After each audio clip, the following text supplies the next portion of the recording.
First thing we need as marketeers is to really understand a key market insight that we can use to get the attention of doctors and get them to engage in our campaigns in the first place.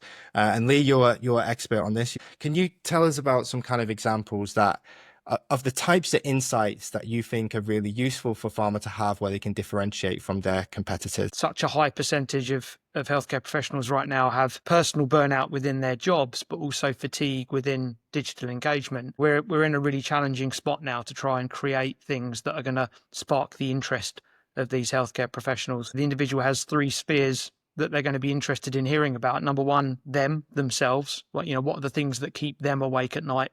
What are the challenges that they face in their day-to-day work?